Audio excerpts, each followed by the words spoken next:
다음은 전화 와 있네요. 네, 시청자님 안녕하세요. 네, 안녕하세요. 네, 반갑습니다. 네, 어서 오십시오. 종목 어떤 네. 거 오늘 궁금하세요? 세아데스틸 베스트 가지고 계세요? 매수가 비중은 얼마세요?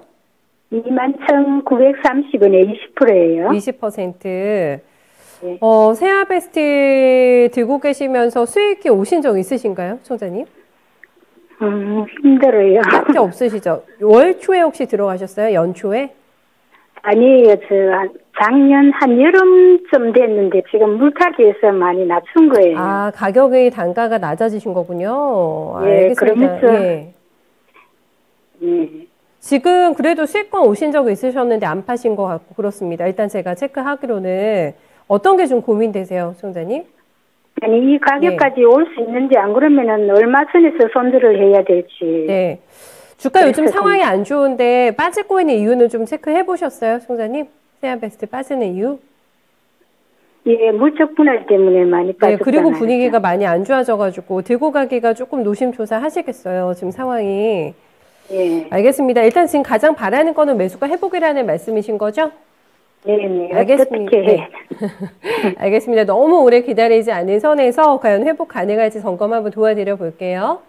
네. 네, 쪼개기 상장에 대한 요즘의 비난 여론이 굉장히 거셉니다. 그래서 네, 세아 베스트도 좀 반토막이 더 난 상황이고 주가가 많이 흘러내렸습니다. 36,000원대에 갔던 주식이 작년 5월에 갔던 주식이 지금 뭐 2만 원까지 깨지게 되면서 계속해서 하락 곡선을 그리고 있는데 매수가까지 회복을 기다려도 괜찮은 종목인 건지 희망이 있는지 좀 봐주시겠어요, 전문가님? 참, 이 물적 분할이라는 거, 이게 정말로 좀 큰 문제입니다. 좀 상식적으로 좀 생각을 해봐도, 이 LG화학의 경우만 해도 그렇습니다. 얘네 같은 경우도, 지금 이 LG화학 같은 경우는 그 전에, 저 물적 분할 하기 전에요. 시가총액이 뭐 한 70조 정도 수준? 그 정도였는데, 이걸 떼내고, 지금 공모해갖고, 저 작물, 거둔 거는, 참여한 거는 20조 정도 됩니다. 20조 정도 자금 태웠더니, 뭐, 시가총액이 110조가 돼버리니, 참, 뭐, 이런 게 거품이다라고 얘기할 수 있는 그런, 우리나라 시장이 뭐, 퍼가 10배입니다. 이런 얘기 할 것도 못 돼요. 사실 이런 걸 보게 되면.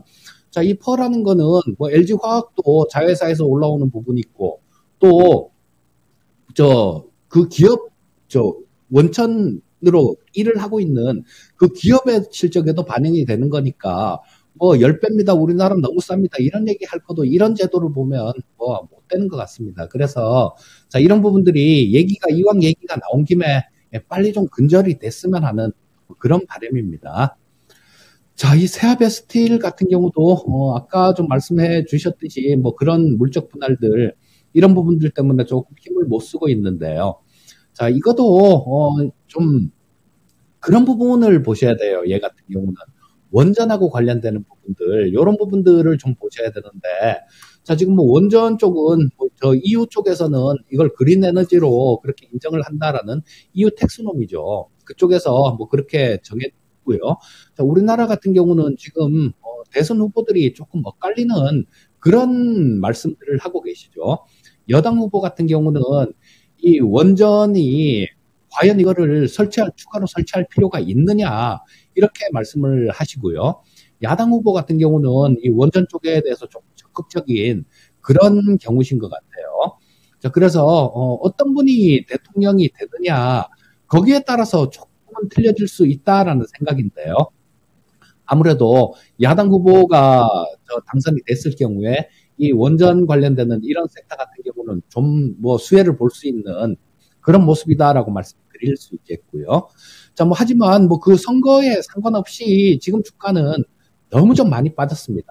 너무 좀 많이 빠졌기 때문에 뭐 일단 지금 현재 상태에서는 기술적 반등을 좀 기다려 봐야 돼요. 더군다나 이 세아베스틸 같은 경우는 기술적으로는 다른 종목들보다는 조금은 나은 모습이에요. 전부 지금 다른 종목들 같은 경우는 뭐 계속해서 지금 하락 일변도로 이렇게 움직이는 모습이지만 지금 이 세아베스틸 같은 경우는 떨어지고 있지만 비록 이 21평선 위로 올라탔습니다. 위에 주가가 있으면서 조금만 이것도 버티면 22평선 자체가 이렇게 돌아 나올 수 있는 그런 모습을 만들어 가고 있어요. 자, 그래서 조금 이 세아베스트의 경우도 반등을 좀 노려보시는 게 좋을 것 같은데요. 자, 반등의 목표치가 우리 시청자님 매수하신 가격 근처까지는 조금 어렵지 않나 싶은 생각이 들고요. 자, 벌써 2만 원대라는 가격, 뭐 0000 이런 가격 끝에가 이런 가격들 같은 경우는 어떤 마디로서의 그런 역할을 하는 경우가 많은데요. 자, 요거를 만약에 깼을 경우에는 한 번 정도는 이렇게 회복을 해주는 경우가 되게 많습니다. 뭐 대표적인 경우가 이세아베스트에서도 나왔죠, 여기. 저 11월 달에 저 17,600원까지 빠졌다가 이때 1월 초에 2만 원을 회복해 주는 모습이 나왔어요. 자, 그런데 이걸 한번 회복을 하고 거기서 유지를 못했을 경우에는 이 가격이 굉장히 단단한 저항선이 되는 경우가 되게 많습니다. 그래서 일단 뭐 반등의 목표치를 조금 뭐 많이 이렇게 설정해 드릴 수 있으면 좋겠는데요. 자, 그렇게까지 많이 볼 수는 없을 것 같고요. 한 2만 원 정도까지는 좀 지켜볼 수 있을 것 같은 생각이 듭니다. 일단 2만 원 정도까지 기다려 보셨다가요. 그때 또 상황이 어떻게 변할지 모르니까 또 선거도 마찬가지 영향을 줄 수 있으니까요. 2만 원 정도까지 좀 지켜보시다가 2만 원 정도까지 가게 되면 그때 다시 한번 이렇게 문의를 해주시면 그때 상황을 봐서 다시 말씀을 드리도록 하겠습니다. 지금은 중간 점검 정도로만 좀 평가가 가능하다는 말씀이셨어요, 시청자님. 네, 2만 원까지 네. 일단 보시고 그래도 네. 손실 줄이시는 가격대니까 그때 다시 한번 시장 상황 봐가지고 저희 같이 판단 한번 해볼게요, 시청자님. 그때 연락 또 주세요. 네, 감사합니다. 네, 세아베스트도 좋은 결과 있으시길 바라겠습니다.